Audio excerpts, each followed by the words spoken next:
April 20th, 2010. 11 workers died and 17 were seriously injured by an explosion on the Deepwater Horizon, an offshore drilling rig located approximately 50 miles off the coast of Louisiana. The rig burned for 2 days, eventually sinking and triggering the largest oil spill in U.S. history as oil and gas spewed up from the sea floor. The Deepwater Horizon had been drilling an oil well in 5,000 feet of water in an area of the Gulf of Mexico known as the Macondo Prospect. In 2010, the CSB launched an investigation to examine the technical, organizational, and regulatory factors that contributed to the accident. During the investigation, the CSB made new findings about why a key piece of safety equipment, the Deepwater Horizon's blowout preventer, failed to seal the well during the emergency. These new findings help explain why the accident was so devastating, and the CSB cautioned that other blowout preventers currently in use could fail in similar ways. Drilling an offshore well involves creating a pathway between the drilling rig and oil and gas reservoirs trapped beneath the sea floor. A deep hole, or well bore, is drilled through layers of subsea rock and sediment.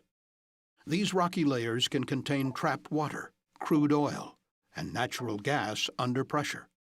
An unplanned flow of these well fluids into the wellbore, known in the industry as a kick, can be dangerous. Without careful management, a kick can lead to a blowout, the uncontrolled release of flammable oil and gas from the well.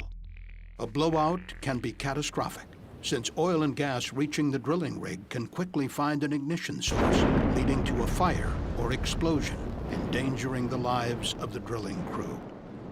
To prevent kicks, drillers pump a dense slurry called drilling mud into the well, creating a barrier between the undersea oil and gas and the piping that leads to the rig. If this mud barrier fails or is somehow removed, the safety of the drilling crew depends on a critical piece of equipment located on the sea floor called the blowout preventer, or BOP. The BOP is a complex electrically and hydraulically powered device that is essential for controlling the well and, in an emergency situation, preventing a disaster on the platform high above on the sea surface. The BOP is connected to the rig by a large diameter pipe called a riser. If a kick occurs, the blowout preventer is designed to prevent flammable oil and gas from traveling up the riser to the drilling rig. This is done by sealing the area around the drill pipe, known as the annular space. To do this, the crew can manually close pipe rams and donut-shaped rubber devices known as annular preventers. If those devices should fail to work, the last resort is a pair of sharp metal blades which form a blind shear ram designed to cut the drill pipe and seal the well. The blind shear ram can be activated manually or by automated emergency systems.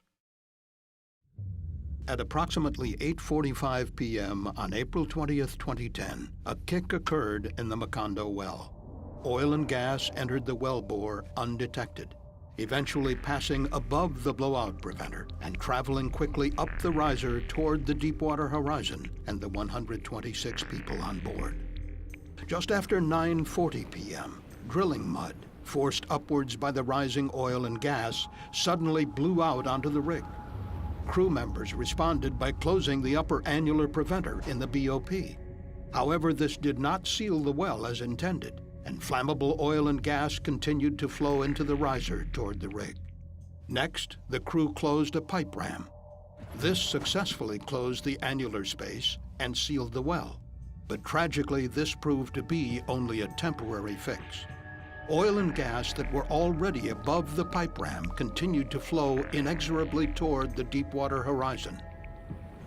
At approximately 9:49 p.m., the flammable hydrocarbons found an ignition source, and the first explosions shook the Deepwater Horizon. As the oil and gas escaped the riser onto the rig, the pressure dropped in the annular space above the pipe ram.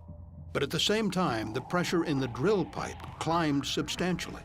The drill pipe was closed at the top, but oil and gas continued to flow in from the reservoir below. After extensive analysis, the CSB concluded that this large difference in pressure likely caused the drill pipe to buckle, essentially bending the pipe off-center inside the blowout preventer. The buckling pushed sections of the drill pipe outside of the reach of the blind shear ram blades. This would eventually prove to be catastrophic.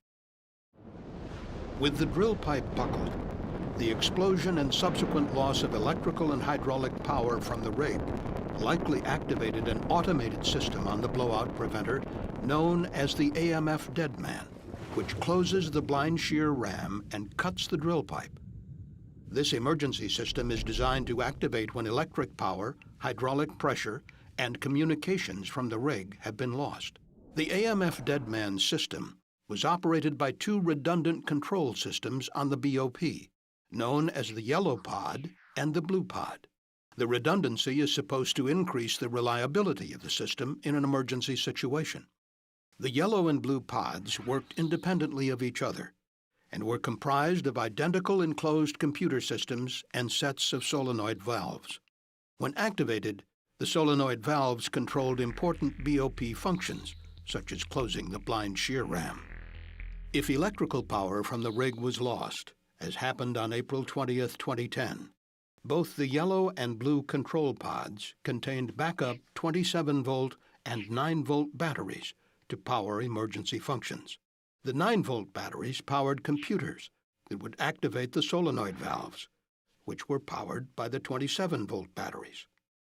However, evidence indicates the blue pod had been miswired at some time before the BOP was lowered onto the seafloor.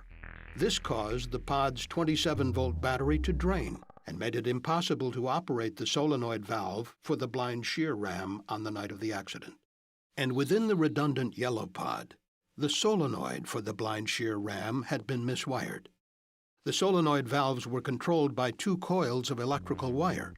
These two coils were designed to work in concert, generating a magnetic field strong enough to operate the valve. But within the miswired solenoid valve, the two coils actually opposed each other, leaving the valve paralyzed.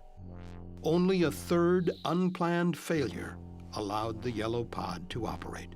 On the night of the accident, one of the 9-volt batteries that powered the solenoid valve's computer had failed. As a result, the affected computer system could not initiate the command to energize the miswired coil. Had both coils of the miswired solenoid valve been energized, the two coils would have generated opposing forces on the valve. The solenoid valve would have remained closed, and the blind shear ram would never have been closed. However, the failed battery rendered one coil inoperable and most likely allowed the other coil to open the solenoid valve by itself. This in turn initiated closure of the blind shear ram. This should have cut the drill pipe and sealed the well, greatly reducing the impact of the accident. But because the drill pipe was buckled and off-center inside the blowout preventer, it was trapped and only partially cut. With the failure of this last-ditch measure, there was nothing left to stop the massive oil spill and the destruction of the rig. During its investigation, the CSB identified a mechanism that likely caused the drill pipe to be buckled around the time of the explosion. This mechanism is called effective compression. Although effective compression had previously been noted as a hazard in other drilling operations, it had never been identified as a problem affecting drill pipe during well operations. Effective compression occurs because although pipe may appear to be perfectly straight, in fact it has minute bends and irregularities, invisible to the naked eye. Along these bends, the side of the pipe that is curved outward is slightly longer and has more surface area than the other side. When there is a large difference in pressure between the inside and outside of the pipe, as happened on April 20th, 2010, the longer side of the pipe experiences a larger bending force. Eventually, this force can become great enough to buckle even heavy pipe. This is an important finding, CSB investigators said, because the same conditions of differential pressure could occur at other drilling rigs, even if a crew successfully shuts in a well. The CSB warned this could make existing blowout preventer designs less effective in emergency situations. In the case of the Deepwater Horizon accident, the buckled drill pipe prevented the blind shear ram from sealing the well.